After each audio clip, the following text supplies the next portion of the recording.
You noble diggers, all stand up now. Welcome, comrade. Never forget the forms. Hello, my friends, and welcome to my channel. Today we will be talking about a milestone, another milestone crossed. We got 100 subscribers last night. I think that that's close enough to the goal of global revolution. You know, what are we? A large classroom of mentally ill people now? We've done enough. No, I'm just kidding. We're gonna keep going, but you know, it's been harder than I thought it was gonna be. I am uglier than I thought I was on camera. But I promised at 100 subscribers that I was going to present the next part of the plan. And the part of the plan that is Machiavellian is the integration portion of the plan. What percentage of people we need to get to believe this is actually pretty small, and that once those people believe it, that they are the thought leaders of society and that everyone else will just kind of follow the gestalt. I don't imagine it is larger than 3% of all people in North America to do what we set out to achieve, which is to have the Commonwealth of His Majesty apply for statehood in America so that the United States of America can turn around and bargain in good faith with the rest of the world on how to stop climate collapse. Climate collapse is going to kill everybody. It's going to kill everybody. Whatever plan every nation state has, Russia, Chinese, I don't care who you are, your plan sucks. And so since a plan is better than no plan, and my plan is better than most, we're going with my plan. And the portion of joining will be tough because the Confederate South won't want it, because it will reorder the balance of power within the states to a liberal end, a hegemonic liberal end for over a century, I would say. I have said before, I'm going to say, I think again here, that the way to do that is to have a replacement level Democrat, someone I imagine could be J.B. Pritzker or Gavin Newsom in 2028, declare a state of emergency across southern states, declare insurrection across the southern states for one day. For one day. For one day.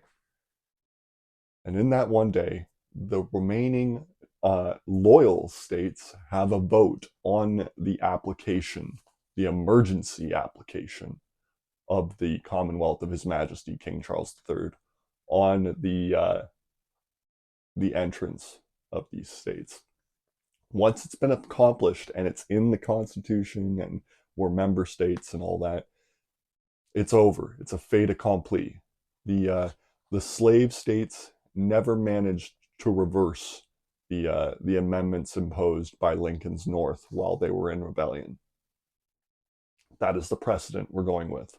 And I think the Fifth Circuit, you know, the bottom three Confederates should be enough to swing the vote percentages from one side to the other. But I am of the opinion that as many states in the South as are necessary should be declared in rebellion for that day so that the vote may go off without a hitch.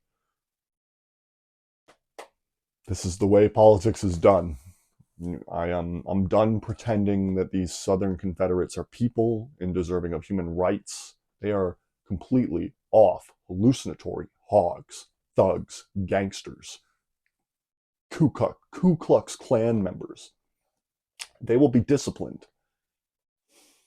And the way I mean to do that is through the rewrite of the Constitution that will inevitably come from so many member states joining the United States. The balance of power will necessitate it, that there needs a rubber stamp on the new pact, like a new covenant.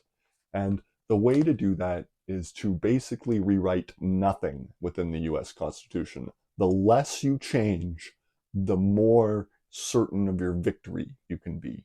But words are clay putty, right? Changing one comma in one sentence could completely reorder the entire document.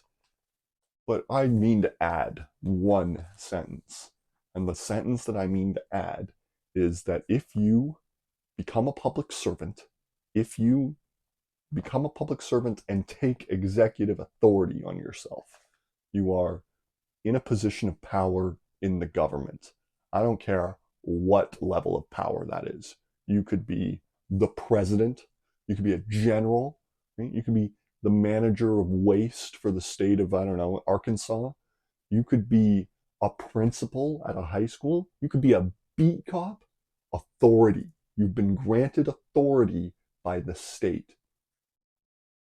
When that happens, when you take that authority onto your own person, into yourself, I believe that there should be a new line in the Constitution that says anyone who does this agrees that their first, fourth, fifth, sixth, and ninth Amendment rights are reduced to privileges for the duration. For the duration of the effects of their authority, maybe even that as you ascend up the scale, that maybe you should have even less and less rights. I don't believe Donald Trump should ever received, private citizen status again, having so unbalanced American society the first time. His right to a speedy and fair trial in the Sixth and Ninth Amendment is what has led us to this. There can be no flippancy from the reactionary right. The liberals, who will inevitably end up in control of whatever revolution that happens, whatever revolutionary moment happens, the clawing, cloying, empty shopkeepers, the liberals, the people who are careerists, will come to predominate that system again. And they must be commanded, empowered, demanded of them that if they see this reactionary BS that we've seen since Reagan till now, a coordinated, a directed, an out in the open, a documented conspiracy of sedition against the United States, that they be empowered to go out, well, I can't say that, and they be empowered to go out and execute justice on them. Yeah, so your First Amendment is your right to speech. Your Fourth Amendment is your right to be secure in your person's papers and effects. You will be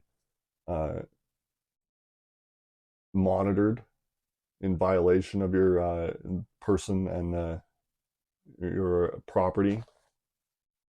It's what it is. If you have power, you have to be watched. Your Fifth Amendment right, your right to be not to help yourself in your prosecution. If you remain silent, having taken state power onto yourself, you lose. You lose all the other rights, in my opinion. The Sixth Amendment right is your right to a fair and speedy trial. No trials, right? Especially on the upper end. We're going off precedent. The CIA killed JFK because they felt it was national security. I command the liberals to do the Republicans in the same manner. I think the greatest weakness of this thought is obviously that the people will say that the Republicans will use it against the Democrats or against the left. Two responses. There is no left in America. Graham Plattner, who sports a Totenkopf tattoo and touts his tours killing babies as a BlackRock mercenary, is right now the darling of the Democratic Socialists in America. So give me a break, the left in America. But the liberals, that it may be used against liberals. And I think that's fair, but you could just write the command such that you're targeting reactionary violations of the oath of office, but that also that the Overton window will protect, that the right always declaims violence because they're afraid of it. I'm not afraid of violence. The reason the right is afraid of violence is because they know that eventually they won't be able to win, that there's so many people to keep control of. So they can kill a liberal. We got lots of them. We have an endless supply of liberal martyrs that I am willing to sacrifice in the game against the right wing. So I believe that any executive who has the power vested in them should be scared, should be terrified of what the executive gets on them. China, every week it seems, is executing another high official for corruption and sedition. I want that for me. I want to see the leaders who do wrong punished. And now, to close, I will dedicate this bit to the only subscriber I love, VaePomegGlitch. If you're watching Vae, you're my favorite. He challenged me a couple of weeks ago to come up with slogans that make this something to aspire to, something that's people want. As I said, I reject that everyone, I think was in his criticism, that everyone needs to get on board, but he's right that there needs to be a social contagion on this. And so I've come up with a couple slogans. Inherit the stars. I really like inherit the stars. Peace for all time. I like that. A global commonwealth. It's a good description.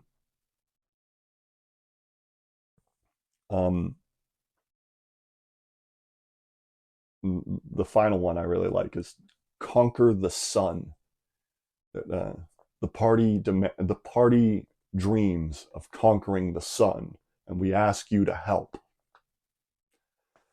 I believe propaganda is a light touch Freud exercise.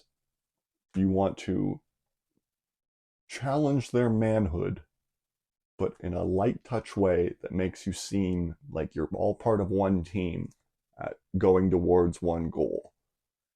This to me is the essence of the St. Crispin's Day speech by Shakespeare, but Henry V. And it's we band of brothers, we merry few. It's challenging. I'm going to do this, right? Who can do it with me? Conquer the sun is something like that. Right? I'm going to go conquer the sun. I'm not conquering China. I'm not conquering Russia. What is laudable? What are the plaudits involved with that? Peace for all time, prosperity for all, within reach of a conquest of the sun. Оплодотворите ее! Да здравствует очищение через кровь! Thank you. Have a good day. Hello, you've made it to the end of the video. Thank you. This channel has one mission: to prevent civilizational collapse associated with climate change, to prevent 100 million refugees by 2035, to stop 7 billion from starving to death by 2075. And we will do this through one main vehicle.